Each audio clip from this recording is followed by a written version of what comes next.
سلام، ابوالفضل جعفری هستم. یه سزار خیلی متفاوت هست، یه نوع گراتن هستش، گراتن سزار بهش گفته میشه که کاهویی هست که با سس سزار و پنیر یه مقدار حرارت داده میشه و یه سالاد خیلی متفاوت میتونید باهاش درست کنید. یه زرده تخم مرغ رو به اضافه یه قاشق چایخوری سس خردل به اضافه فلفل سفید یا فلفل سیاه و نمک کاملا با هم بزنید تا یک نواخت بشه. بعد شروع کنید قطره قطره روغن زیتون اضافه کنید و همزمان هم بزنید تا جایی که به یک سس خیلی غلیظ برسیم.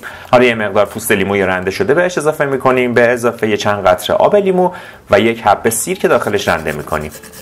بعد بهش ایتالیان سیزنینگ یا همون سبزیجات خشک معطر اضافه می‌کنیم که توی کپشن توضیحاتشو براتون نوشتم. به اضافه چند قاشق غذاخوری پودر پنیر پارمژان و سسمون حاضره.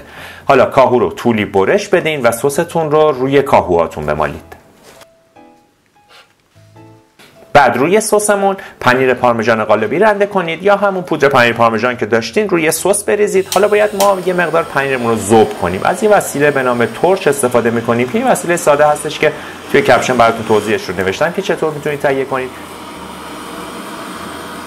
کف بشقابتون از همین سستون بمالید، یکم از همین سبزیجات معطر یا ایتالیان سیزنینگ بریزید و سالادتون رو سرو کنید. این هم یه سزار خیلی متفاوت، خیلی خوشمزه با بوی پنیر سوخته شده. واقعا ترکیب فوق‌العاده‌ای میشه. امیدوارم که این آموزش براتون مفید بوده باشه. درست کنید، میل کنید و لذت ببرید.